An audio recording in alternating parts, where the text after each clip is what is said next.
اور یقیناً اللہ تعالیٰ نے تو تم سے اپنے وعدے کو سچا کر دکھلایا تھا جس وقت تم ان کفار کو باحکم خداوندی قتل کر رہے تھے، اللہ کے حکم سے یعنی کافروں کو قتل کر رہے تھے جنگ میں، یہاں تک کہ تم خود ہی کمزور ہو گئے اور باہم حکم میں اختلاف کرنے لگے، اور تم کہنے پر نہ چلے، بعد اس کے کو تمہارے دل خواہ بات دکھلا دی تھی۔ تم میں سے بعض تو وہ شخص تھے جو دنیا چاہتے تھے، اور بعض تم میں سے وہ تھے جو آخرت کے طلبگار تھے، اس لیے اللہ تعالیٰ نے آئندہ کے لیے اپنی نصرت کو بند کر لیا اور پھر تم کو ان کفار سے ہٹا دیا تاکہ خدا تعالیٰ تمہارے آزمائش فرمائے، اور یقین سمجھو کہ اللہ تعالیٰ نے تم کو معاف کر دیا۔ اللہ تعالیٰ بڑے فضل والے ہیں مسلمانوں پر۔ نے اس جیت میں، اس جنگ میں پیغمبر صلی اللہ علیہ وسلم کا بات کو وہ اس ٹائم پر صحابوں نے نہیں مانا تھا، اس لیے ہمارے 70 صحابہ شہید ہونا پڑا۔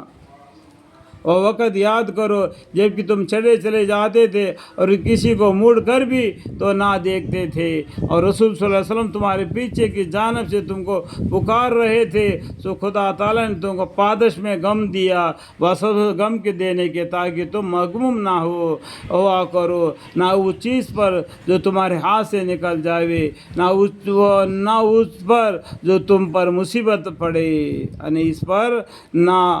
غم مت کرو، یہ سب اللہ کے حکم سے ہوتا ہے تاکہ تم مغموم نہ ہو کرو اس چیز پر جو تمہارے ہاتھوں سے نکل جائے، نہ اس پر جو تم پر مصیبت پڑے۔ اللہ تعالیٰ سب خبر رکھتے ہیں تمہارے سب کاموں کی۔ پھر اللہ تعالیٰ نے اس غم کے بعد تم پر چین بھیجی، یعنی اونگ کہ تم میں سے ایک جماعت پر اس کا غلبہ ہو رہا تھا، اور ایک جماعت وہ تھی کہ ان کو اپنی جان ہی کی فکر پڑ رہی تھی۔ وہ لوگ اللہ تعالیٰ کے ساتھ خلا واقع خیالات کر رہے تھے جو کہ محض حماقت کا خیال تھا۔ وہ یوں کہہ رہے تھے، کیا ہمارا کچھ اختیار چلتا ہے؟ آپ فرما دیجئے کہ اختیار تو سب اللہ ہی کا ہے۔ قل ان الامر کلہ للہ۔ وہاں لوگ اپنے دلوں میں ایسی بات پوشیدہ رکھتے ہیں جس کو آپ کے سامنے ظاہر نہیں کرتے، کہتے کہ اگر ہمارا کچھ اختیار چلتا تو ہم یہاں مقتول نہ ہوتے۔ آپ فرما دیجیے کہ تم لوگ اپنے گھروں میں بھی رہتے تب بھی جن لوگوں کے لیے قتل مقدر ہو چکا ہے وہ لوگ ان مقامات کے طرف نکل پڑتے جہاں وہ گرے ہیں۔ دیکھو اللہ تعالیٰ کیا بولتے ہیں، آپ فرما دیجئے کہ تم لوگوں اپنے گھروں میں بھی رہتے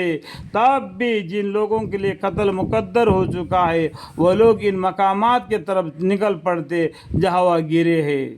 اور یہ جو کچھ ہوا اس لیے ہوا تاکہ اللہ تعالیٰ تمہارے باطنی کی بات کی آزمائش کرے اور تاکہ تمہارے دلوں کی بات کو صاف کر دے، اور اللہ تعالیٰ سب باطنی کی باتوں کو خوب جانتے ہیں۔ یقیناً تم میں سے جن لوگوں نے پشت پھیر دی تھی جس روز کی دونوں جماعتیں بامقابل ہوئے، اس کے سوا اور کوئی بات نہیں ہوئی کہ ان کو شیطان نے لغزش دے دی ان کے بعد اعمال کے سبب، اور یقین سمجھو کہ اللہ تعالیٰ نے ان کو معاف فرما دیا۔ واقعہ اللہ تعالیٰ بڑے مغفرت کرنے والے، بڑے ہی علم والے ہیں۔ اے ایمان والو، تم ان لوگوں کی طرح مت ہو جانا جو کافر ہوئے اور کہتے کہ اپنے بھائیوں کے نسبت جبکہ وہ کسی سرزمین میں سفر کرتے ہیں، یا وہ لوگ کہیں غازی بنتے ہیں یعنی قیدی بنتے ہیں، تو کہ اگر یہ لوگ ہمارے پاس رہتے تو نہ مرتے اور نہ مارے جاتے، تاکہ اللہ تعالیٰ اس بات کو ان کے قلوب میں سے موجب حسرت کر دے، اور جلاتا مارتا تو اللہ ہے، واللہ یحیی و یمیت۔ اور جلاتا مارتا تو اللہ ہی ہے، اور اللہ تعالیٰ جو کچھ تم کو کرتے اور اللہ تعالیٰ جو کچھ تم کرتے ہو سب کچھ دیکھ رہے ہیں۔ اور اگر تم لوگ اللہ کی راہ میں مارے جاؤ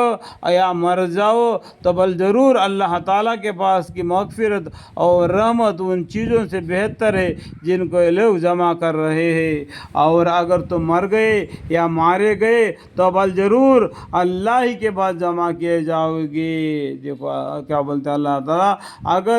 اگر تم مر گئے یا مارے گئے اللہ کے راستے میں تو بل ضرور اللہ ہی کے پاس جمع کیے جاؤ گے۔ بعد اس کے خدائی کی رحمت کے سبب آپ ان کے ساتھ نرم رہیے۔ پیغمبر صلی اللہ علیہ وسلم کو بولتے ہیں اللہ تعالیٰ، بعد اس کے خدائی کی رحمت کے سبب آپ یعنی محمد صلی اللہ علیہ وسلم ان کے ساتھ نرم رہیے، اور اگر شد خوب سخت طبیعت ہوتے تو یہ آپ کے پاس سے سب منتشر ہو جاتے، سو آپ ان کو معاف کر دیجیے اور آپ ان کے لیے استغفار کیجیے اور ان سے خاص باتوں میں مشورہ لیتے رہا کیجیے۔ پھر جب آپ رائے فقط کر لے تو خدا تعالیٰ پر اعتماد کیجیے، بے شک اللہ تعالیٰ ایسے اعتقاد کرنے والوں سے محبت فرماتے ہیں۔ اگر حق تعالیٰ تمہارے ساتھ دے تب تو تم سے کوئی نہیں جیت سکتا، اور اگر تمہارا ساتھ نہ دے تو اس کے بعد ایسا کون ہے جو تمہارا ساتھ دے اور غالب کر دے؟ یعنی اللہ ساتھ دے تو تم غالب ہو جاؤ گے، اور صرف اللہ تعالیٰ پر ایمان والوں کو اعتقاد رکھنا چاہیے۔